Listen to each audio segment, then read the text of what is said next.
যার কথায় মানুষের মুঠের মধ্যে বড়ই কিংবা খেজুরের বিচি কলেমা পড়ে ওঠে আল্লাহর হুকুমে।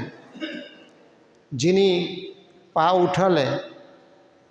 পা উঠালে আরশে মহল্লায় চলে যান, সেই মুহাম্মদুর রাসূলুল্লাহ সাল্লাল্লাহু আলাইহি সাল্লামের মতো নবীদেরও যিনি সর্দার, তাকে না চাইতেই আমাদের বিনা দরখাস্তে আমাদের নবী হিসাবে কবুল করেছেন। একের পর এক নিয়ামত আল্লাহ আমাদের দিয়ে কত অনুগ্রহ, কত দয়া আমাদেরকে করেছেন। এর দয়ার শুকরিয়া আমরা কি দিয়ে করব? এই দয়ার শুকরিয়া করা তো দূরের কথা, দয়া যে আল্লাহ আমাদের এভাবে সিরিয়াল মতো করেছেন, এতটুকুন অনুভূতি এবং বোধ শক্তিও আমাদের নাই। এই চিন্তাও আমরা কোনোদিন করি না।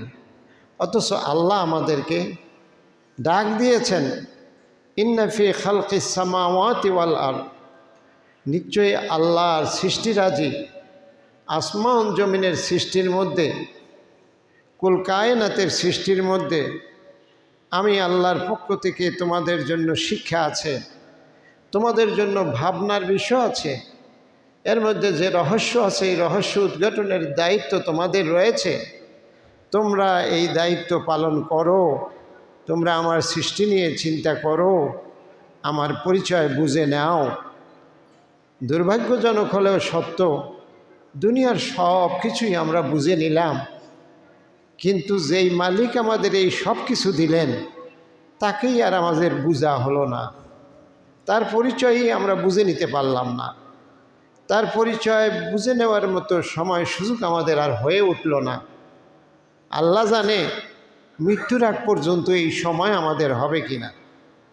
আমরা আল্লাহর কাছে দোয়া করি তিনি আমাদের জন্য তার পরিচয় আমাদের সামনে যেন স্পষ্ট করে দেন। তাকে চেনার মতো সুন্দর অন্তর, পবিত্র হৃদয় আর সুযোগ যেন তিনি আমাদের করে দেন। মানব জনম সার্থক যদি মানুষ তার মালিককে চিনতে পারে। আমাদের এই জীবন যৌবন, আমাদের জনম সার্থক হবে যেমনি আমাদের কুল কায়নাতের সৃষ্টিকর্তা আল্লাহ পাককে আমরা চিনতে পারি। তার পরিচয় যদি আমাদের সামনে স্পষ্ট হয়ে যায়, এটা ভাগ্যের ব্যাপার, এটা চেষ্টার ব্যাপার, এটা সাধনার ব্যাপার। এই সাধনা না করলে আল্লাহ পাক তার নিজের পরিচয় ইচ্ছা করে এসে